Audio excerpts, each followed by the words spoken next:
ಭಾಷಣ ಬಿಗಿತಾರೆ ಬಿಜೆಪಿಯವರು RSS ಅವರು. ನಾವು ಹುಟ್ಟಿರೋದೇ ಸಂಸ್ಕೃತಿ ರಕ್ಷಣೆ ಮಾಡೋದಕ್ಕೆ. ಬೇಟಿ ಬಚಾವ್ ಬೇಟಿ ಪಡಾವ್. ಅಪ್ಪ ಮೋದಿ ಬೇಟಿ ಬಚಾವ್ ಬೇಟಿ ಪಡಾವ್ ಅಲ್ಲ, ಇಡೀ ಹಾಸನದ ಹೆಣ್ಮಕ್ಳನ್ನ ಟ್ರೋಲ್ ಮಾಡಿಕೊಂಡು, ಇಡೀ JDS ಅಲ್ಲಿ ಇದ್ದಂಥ ಹೆಣ್ಮಕ್ಳನ್ನ ನಮ್ಮನ್ನು ಸೇರಿಸ್ಕೊಂಡಂಗೆ ಟ್ರೋಲ್ ಮಾಡಿಕೊಂಡು ವಾರೇಗಣ್ಣಲ್ಲಿ ಜನ ನೋಡೋ ಅಂಥ ಸಿಚುವೇಶನ್ ಅನ್ನ ಇವತ್ತಿಗೆ ನಿಮ್ಮ ಅಲಯನ್ಸ್ ಅಲ್ಲಿ ಇರುವಂಥ ಒಬ್ಬ MP ಕ್ಯಾಂಡಿಡೇಟ್ ಮಾಡಿದ್ದಾನೆ. ಮೊನ್ನೆ ಅಷ್ಟೇ ಮಾನ್ಯ ಮಾಜಿ ಪ್ರಧಾನಿಗಳಾಗಿರುವಂಥ ಮಣ್ಣಿನ ಮಗ, ನಿಜವಾಗ್ಲೂ ಹೇಳಬೇಕು ಅಂತ ಅಂದರೆ ಅವರು ನಿಜವಾಗ್ಲೂ ಕನ್ನಡಿಗರ ಒಂದು ಹೆಮ್ಮೆನೆ. ಅಂಥ ದೇವೇಗೌಡರು ಹುಟ್ಟುಹಬ್ಬವನ್ನು ಆಚರಣೆ ಮಾಡಿಕೊಂಡಿದ್ದಾರೆ. ಮತ್ತು ಇದು ಅವರ ಒಟ್ಟಿಗೆ ಇದ್ದಂಥ ಅಥವಾ ಪಕ್ಷದಲ್ಲಿ ಇದ್ದಾಗ, ಅದಕ್ಕಿಂತ ಮುಂಚೆಯೂ ಕೂಡ ನಾನು ಯಾವಾಗಲೂ ಅವರು ಹುಟ್ಟುಹಬ್ಬ ಅಂದಾಗ ಕೋವಿಡ್ ಸಂದರ್ಭ ಹೊರತುಪಡಿಸಿ ಹೋಗಿ ವಿಶ್ ಮಾಡಿ ಬರ್ತಾ ಇದ್ದೆ. ಇದು ಮೊದಲನೇ ಹುಟ್ಟುಹಬ್ಬ. ಅವ್ರಿಗೆ ನಾನು ಬರೀ ಟ್ವಿಟರಲ್ಲಿ ಫೇಸ್ಬುಕ್ಕಲ್ಲಿ ವಿಶ್ ಮಾಡಿರುವಂಥದ್ದು. ಮೊದಲನೇದು ಹೋಗಿ ಮಾತನಾಡಿಸೋದಕ್ಕೆ ಒಂದು ಬೇಸರ. ಅದು ಪಕ್ಷ ಬಿಟ್ಟಿದ್ರೂ ಕೂಡ ಅದು ಪಕ್ಷಾತೀತವಾಗಿ ನಾನು ಅವ್ರನ್ನ ಗೌರವಿಸ್ತೀನಿ. ಅವರಿಂದ ಸಿಕ್ಕಾಪಟ್ಟೆ ನಾನು ಕಲ್ತಿದ್ದೀನಿ. ರಾಜಕೀಯ ಪಟುತ್ವ ಆಗಿರಲಿ, ಅಥವಾ ಸೆನ್ಸಿಟೈಸೇಷನ್ ಆಗಿರಲಿ, ಅಥವಾ ಜನಪರ ಹೋರಾಟದ ಬಗ್ಗೆ ಅವ್ರಿಗಿದ್ದಂಥ ಕಾಳಜಿ, ಇವೆಲ್ಲವನ್ನ ಕೂಡ ನಾನು ಕಲ್ತಿದ್ದೀನಿ, ಮೈಗೂಡಿಸ್ಕೊಂಡಿದ್ದೀನಿ ಕೂಡ. ಆದರೆ ಇನ್ನೊಂದು ತರಹದ ಬೇಸರದಲ್ಲಿ ನಾವಿವತ್ತು ಮಾತಾಡಲೇಬೇಕಾಗಿದೆ.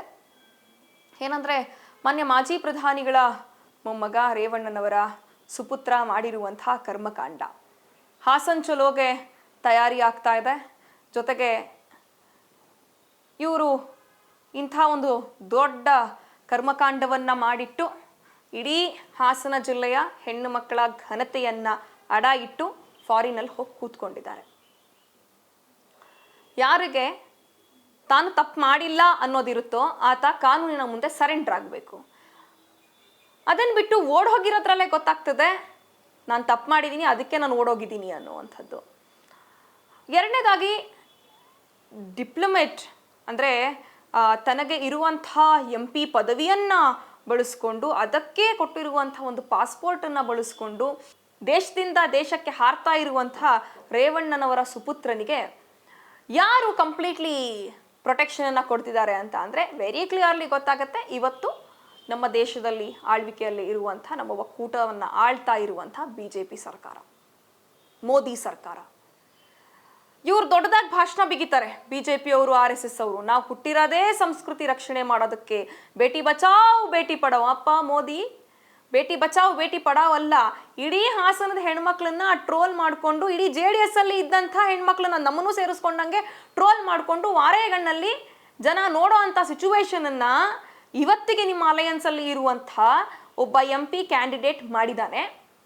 ಇದನ್ನ ಪ್ರಶ್ನೆ ಮಾಡೋದಕ್ಕೆ ತಾಕತ್ತಿಲ್ಲದೆ ಇರುವಂಥ ನೀವು ಬೇಟಿ ಬಚಾವ್ ಬೇಟಿ ಪಡಾವ್ ಅಂತ ಏನು ಲಾಸ್ಟ್ ನೀವು ಘೋಷಣೆ ಕೂಗಿದ್ರಿ, ಇದನ್ನ ನೀವು ವಾಪಸ್ ತೆಗೆದುಕೊಳ್ಬೇಕಾಗತ್ತೆ. ಮತ್ತೆ ಯಾವುದೇ ಕಾರಣಕ್ಕೂ ಇನ್ನು ಮುಂದೆ ಹೆಣ್ಮಕ್ಳು ಓಟನ್ನು ಕೊಡಿ, ನಾವು ಹೆಣ್ಮಕ್ಳನ್ನ ರಕ್ಷಣೆ ಮಾಡ್ತೀವಿ ಅನ್ನುವಂಥ ಪುಡಾಂಗ್ ಭಾಷಣಗಳನ್ನು ಮಾಡೋದಕ್ಕೆ ನೀವು ಯೋಗ್ಯರಲ್ಲ ಅನ್ನುವಂಥದ್ದು ಗೊತ್ತಾಗತ್ತೆ.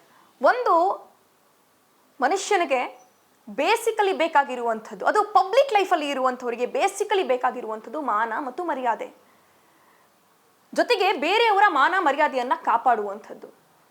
ಒಬ್ಬ MP ಅಂತ ಹೇಳಿದ್ರೆ ಬರೀ ನಾನು ಗಂಡಸರಿಗೆ MP, ನಾನು ಬರೀ ಗಂಡಸರ ಹಿತರಕ್ಷಣೆ ಮಾತ್ರ ಮಾಡ್ತೀನಿ, ಹೆಣ್ಮಕ್ಳನ್ನೆಲ್ಲ ನನ್ನ ತೆವಲಿಗೆ ಉಪಯೋಗಿಸ್ಕೊಂಡ್ಬಿಡ್ತೀನಿ ಅನ್ನೋದಲ್ಲ. ಒಬ್ಬ MP ಅಂತ ಅಂದರೆ ಆ ಕ್ಷೇತ್ರಕ್ಕೆ ಬರುವಂಥ ಎಲ್ಲರ ರಕ್ಷಣೆಯನ್ನು ಮಾಡಬೇಕಾದಂಥದ್ದು ಆತನ ಕರ್ತವ್ಯ. ಆದರೆ ಆತ ಇವತ್ತು ಮಾಡಿರುವಂಥದ್ದು ನೂರಾರು ಮನೆಗಳನ್ನು ಒಡೆದು ಹಾಕುವಂಥ ಕೆಲಸ. ಎಲ್ಲರೂ ಯೋಚನೆ ಮಾಡ್ತಿದ್ದಾರೆ, ಅವನು ಕರ್ಕೊಂಬಂದ್ಬಿಟ್ರೆ ಎಲ್ಲಿ ಕಸ್ಟಡಿಗೆ ತೊಗೊಂಡ್ಬಿಡ್ತಾರೋ, ಎಲ್ಲಿ ಜೈಲಿಗೆ ಹಾಕ್ಬಿಡ್ತಾರೋ ಅನ್ನೋದನ್ನ ಯೋಚನೆ ಮಾಡ್ತಿದ್ದಾರೆ. ಬೇಲ್ ಸಿಗೋ ತನಕನೂ ಹಿಂಗೆ ಅವ್ನು ದೇಶದಿಂದ ದೇಶಕ್ಕೆ ಇವತ್ತು ಓದ್ತಾ ಇದ್ದೆ, ಎಲ್ಲೋ ಲಂಡನ್ಗೆ ಹೋಗಿದ್ದಾನಂತೆ, ಹಾರಿಸ್ತಾ ಇದ್ದಾರೆ. ನಿಜವಾಗ್ಲೂ ನೀವು ಅಥವಾ ದೇವೇಗೌಡರ ಕುಟುಂಬ, ಕುಮಾರಸ್ವಾಮಿಯವರ ಕುಟುಂಬ ನಿಜವಾಗ್ಲೂ ಕೂಡ ಹೆಣ್ಣು ಮಕ್ಕಳ ಪರವಾಗಿರೋರಾದರೆ ಅಥವಾ ಹೆಣ್ಣು ಮಕ್ಕಳ ಬಗ್ಗೆ ಯೋಚನೆ ಮಾಡೋರಾದರೆ ನಿಮ್ಮ ಮೊಮ್ಮಗ ಮಾಡಿರುವಂಥ ಕೃತ್ಯಕ್ಕೆ ಆತ ಎಲ್ಲಿದ್ದಾನೆ ಅಂತ ಕರೆಸಿ ಕಾನೂನಿನ ಮುಂದೆ ಆತನನ್ನು ಸರೆಂಡರ್ ಮಾಡಿ. ಆ ಕೆಲಸವನ್ನು ದೇವೇಗೌಡರ ಕುಟುಂಬ ಅಥವಾ ಕುಮಾರಸ್ವಾಮಿ ಅವರ ಕುಟುಂಬ, ರೇವಣ್ಣ ಅವರ ಕುಟುಂಬ ಮಾಡದೆ ಹೋದರೆ ಇನ್ಯಾವತ್ತೂ ಕೂಡ ಕಾನೂನು ಕಟ್ಟಳೆಗಳ ಬಗ್ಗೆ, ಹೆಣ್ಣು ಮಕ್ಕಳ ಬಗ್ಗೆ, ಸಂಸ್ಕೃತಿಯ ಬಗ್ಗೆ ಮಾತನಾಡುವಂಥ ಎಲ್ಲ ನೈತಿಕತೆಗಳನ್ನು ಈ ಇಡೀ ಕುಟುಂಬ ಕಳೆದುಕೊಳ್ಳುತ್ತೆ. ಬರೀ ಹೊರಗಿನ ಸಮಾಜದಲ್ಲಿ ಅಥವಾ ಇದೇ ಕೆಲಸನ ಬೇರೆ ಇನ್ನೊಬ್ಬ ಯಾರಾದರೂ ಮಾಡಿರ್ತಿದ್ರೆ ಆತನನ್ನು ಒದ್ದು ಒಳಗೆ ಹಾಕಿರುವಂಥ ಕೆಲಸ ಇದುವರೆಗೆ ಆಗೋಗ್ತಿತ್ತು. ಆದ್ರೆ ನೋಡಿ ಪವರ್ ಅಂತ ಇದ್ಬಿಟ್ರೆ ಯಾರನ್ನ ಹೆಂಗ್ ಬೇಕಾದ್ರೂ ಬಳಸ್ಕೊಬೋದು, ಏನ್ ಬೇಕಾದ್ರೂ ಮಾಡ್ಕೊಂಡ್ಬಿಡ್ಬೋದು, ನಾವ್ ಎಲ್ಲಿ ಬೇಕಾದ್ರೂ ಹಾರ್ಬಿಡ್ಬೋದು ಅನ್ನುವಂಥ ಪ್ರವೃತ್ತಿ ಈತನಿಂದ ಅಥವಾ ಈ ಕೇಸಲ್ಲಿ ಈತ ಅರೆಸ್ಟ್ ಆಗದೆ ಹೋದ್ರೆ ಆ ಥರದ ಪ್ರವೃತ್ತಿ ಬೆಳೀತಾನೆ ಹೋಗುತ್ತೆ. ಅದರಲ್ಲೂ ವಿಶೇಷವಾಗಿ ರಾಜಕಾರಣದ ವಲಯ ಇದೆಯಲ್ಲ, ಈಗಾಗಲೇ ಜನ ಆ ರಾಜಕೀಯ ವಲಯವನ್ನೇ ವಾರೆಗಣ್ಣಲ್ಲಿ ನೋಡ್ತಾರೆ, ಅಲ್ಲಿ ಹೆಣ್ಮಕ್ಳು ಸೇಫ್ ಇಲ್ಲ ಅನ್ನುವಂಥದ್ದು ಈಗಾಗಲೇ ಇರುವಂಥ ಒಂದು ಸ್ಟೇಟ್ಮೆಂಟು. ಆದರೆ ಈತ ಮಾಡಿರುವಂಥ ಇಂಥ ನೀಚ ಕೆಲಸದಿಂದ ಒಬ್ಬ ಮನೆಯಲ್ಲಿ ಕೆಲಸ ಮಾಡುವಂಥ ಒಬ್ಬ ತನ್ನ ಅಜ್ಜಿಯ ವಯಸ್ಸಿನವಳನ್ನು ಬಿಡದೆ ಬಳಸ್ಕೊಂಡಿರುವಂಥ ರೀತಿ ಇದೆಯಲ್ಲ, ತನ್ನ ಕೃಷಿಯನ್ನು ತೀರಿಸ್ಕೊಂಡಿರುವಂಥ ರೀತಿ, ಹರಾಸ್ ಮಾಡಿರುವಂಥ ರೀತಿ ಇದೆಯಲ್ಲ, ಇದು ಇನ್ನೂ ಕೆಟ್ಟದಾಗಿ ರಾಜಕಾರಣಿಗಳು ಅಂತ ಅಂದರೆ, ಗಂಡಸ ರಾಜಕಾರಣಿಗಳು ಅಂತ ಅಂದರೆ ಚೀತು ಅಂತ ನೋಡುವಂಥ ಪರಿಸ್ಥಿತಿ, ಹೆಣ್ಮಕ್ಳು ರಾಜಕಾರಣಿಗಳಂದರೆ ಇವರೆಲ್ಲನೂ ಮಾಡಿ ಮುಗಿಸ್ಕೊಂಡ್ ಬಂದಿರ್ತಾರೆ ಅನ್ನುವಂಥ ಒಂದು ನರೇಟಿವ್ನ ಬಿಲ್ಡ್ ಮಾಡಿಬಿಡತ್ತೆ. ಈಗಾಗಲೇ ಮೊನ್ನೆ ದೇವೇಗೌಡರು ಮಾಜಿ ಪ್ರಧಾನಿಗಳಾಗಿದ್ದಂಥ ಸಂದರ್ಭದಲ್ಲಿ ಮಹಿಳಾ ರಿಸರ್ವೇಶನ್ ಕೊಡಬೇಕು ಅಂತ ಹೇಳಿ ಮೊದಲು ಧ್ವನಿ ಎತ್ತದಂಥವ್ರು, ಅಂದರೆ ರಾಜಕಾರಣದಲ್ಲಿ ಮಹಿಳೆಯರು ಇರಬೇಕು ಅನ್ನುವಂಥದ್ದಕ್ಕೆ ಒಂದು ಹಕ್ಕು ಸ್ಥಾಪನೆಯನ್ನ ಮಾಡಿಕೊಟ್ಟವರು ಮಾಜಿ ಪ್ರಧಾನಿಗಳಾದಂಥ ದೇವೇಗೌಡರು. ಆದರೆ ಇವತ್ತು ನಿಮ್ಮ ಮೊಮ್ಮಗ ಮಾಡಿರೋ ಕೆಲಸದಿಂದ ಹೆಣ್ಣುಮಕ್ಳು ಇಡೀ ರಾಜಕಾರಣದಿಂದನೇ ದೂರ ಇರ್ಬೇಕು, ನಾವು ಅಪ್ಪ ರಾಜಕೀಯ ನಮಗಲ್ಲ ಕಣಪ್ಪ ಅನ್ನುವಂಥ ಪರಿಸ್ಥಿತಿ ಹುಟ್ಟಾಗ್ಬಿಟ್ಟಿದೆ. ರಾಜಕಾರಣ ಅಂತ ಅಂದ್ರೆ ದಟ್ಸ್ ವುಮನ್ ಅನ್ಟಚಬಲ್ ಫೀಲ್ಡ್, ಅಂದ್ರೆ ಮಹಿಳೆಯರು ಇಲ್ಲಿಗೆ ಪ್ರವೇಶವನ್ನ ಪಡೆಯೋ ಹಾಗಿಲ್ಲ ಅನ್ನುವಂಥ, ಅಥವಾ ಮಹಿಳೆಯರು ಇಲ್ಲಿ ಸೇಫ್ ಅಲ್ಲ, ಅಥವಾ ಇಲ್ಲಿ ಬರುವಂಥ ಮಹಿಳೆಯರೆಲ್ಲರದ್ದು ಕೂಡ ಚಾರಿತ್ರ್ಯ ಹಾಳಾಗಿದೆ ಅನ್ನುವಂಥ ಒಂದು ವಾತಾವರಣ ಸೃಷ್ಟಿಯಾಗುವಂಥ ಸಾಧ್ಯತೆ ಇದೆ, ಮತ್ತು ಸೃಷ್ಟಿ ಆಗಿದೆ ಕೂಡ. ಸಾಧ್ಯತೆ ಅಂತ ನಾನು ಹೇಳಲ್ಲ, ಸೃಷ್ಟಿ ಆಗಿದೆ ಕೂಡ. ಸೊ ಈ ಪ್ರಕರಣದಲ್ಲಿ ಇಡೀ ದೇಶವನ್ನೇ ಬೆಚ್ಚಿ ಬೀಳಿಸಿರುವಂತಹ ಈ ಪ್ರಕರಣದಲ್ಲಿ ಈ ರಾಜಕಾರಣಿಗೆ, ಈ ಎಂಪಿಗೆ ಕಠಿಣವಾದ ಶಿಕ್ಷೆ ಆಗಲಿಲ್ಲ ಅಂತ ಅಂದ್ರೆ ಹೆಣ್ಣುಮಕ್ಕಳು ರಾಜಕಾರಣದಿಂದ ತುಂಬಾ ದೂರ ಇರ್ತಾರೆ. ಹೆಣ್ಮಕ್ಳು ರಾಜಕಾರಣದಿಂದ ದೂರ ಇದ್ದಾಗ ಹೆಣ್ಮಕ್ಳ ಹಕ್ಕುಗಳ ಬಗ್ಗೆ ಧ್ವನಿ ಎತ್ತೋದಕ್ಕೆ ಯಾವುದೇ ಸಾಧ್ಯತೆಗಳಿರಲ್ಲ. ಹೆಣ್ಮಕ್ಳ ಹಕ್ಕುಗಳ ಬಗ್ಗೆ ಧ್ವನಿ ಎತ್ತಲಿಲ್ಲ ಅಂತ ಅಂದ್ರೆ ಮುಂದೆ ಒಂದು ದಿನ ಇದೇ ಪ್ರವೃತ್ತಿ ಮುಂದುವರಿತಾ ನಾಳೆ ಹೆಣ್ಣು ಮಕ್ಕಳಿಗೆ ವೋಟ್ ಹಾಕುವ ಹಕ್ಕು ಕೂಡ ಕಳ್ಕೊಳ್ಳುವಂತಹ ಸಾಧ್ಯತೆ ಇರುತ್ತೆ. ಮತ್ತು ಹೆಣ್ಣುಮಕ್ಳು ಇರದೇ ನಮ್ಮ ಭೋಗಕ್ಕೆ ಅನ್ನುವಂಥ ಮೆಸೇಜು ಇಡೀ ದೇಶಕ್ಕೆ ಕನ್ವೆ ಆಗೋಗುತ್ತೆ. ಹಾಗಾಗಿ ನಾನು ಮಾನ್ಯ ಮಾಜಿ ಪ್ರಧಾನಿಗಳಾಗಿರುವಂಥ ಮತ್ತು ನಾನು ಪ್ರೀತಿಯಿಂದ ಅಪ್ಪಾಜಿ ಅಂತ ಕರೆಯುವಂಥ ದೇವೇಗೌಡ ಅಪ್ಪಾಜಿಯವರಲ್ಲಿ ವಿನಂತಿಸ್ಕೊಳ್ಳೋದೇನೆಂದರೆ, ನೀವು ತುಂಬು ಜೀವನವನ್ನು ಮಹಿಳೆಯರ ಘನತೆ, ಗೌರವ, ರಾಜಕೀಯ ಪ್ರಾತಿನಿಧ್ಯ, ಆರ್ಥಿಕ ಸಮಾನತೆ ಜೊತೆಗೆ ಸಮಸಮಾಜದ ಕನಸುಗಳೊಟ್ಟಿಗೆ ನೀವು ಬದುಕನ್ನು ನಡೆಸಿದ್ದೀರಾ. ನಿಮ್ಮ ಈ ತುಂಬು ಜೀವನದಲ್ಲಿ ನೀವು ನಿಜವಾಗ್ಲೂ ಕೂಡ ಹೆಣ್ಣುಮಕ್ಕಳ ಪರವಾಗಿ ಇರಬೇಕು ಅಂತ ಅಂದರೆ ಈಗ ನಿಮ್ಮ ಮೊಮ್ಮಗನಿಗೆ ಬಂದು ಕಾನೂನಿನ ಎದುರು ಸರೆಂಡರ್ ಆಗಲಿಕ್ಕೆ ಹೇಳಿ.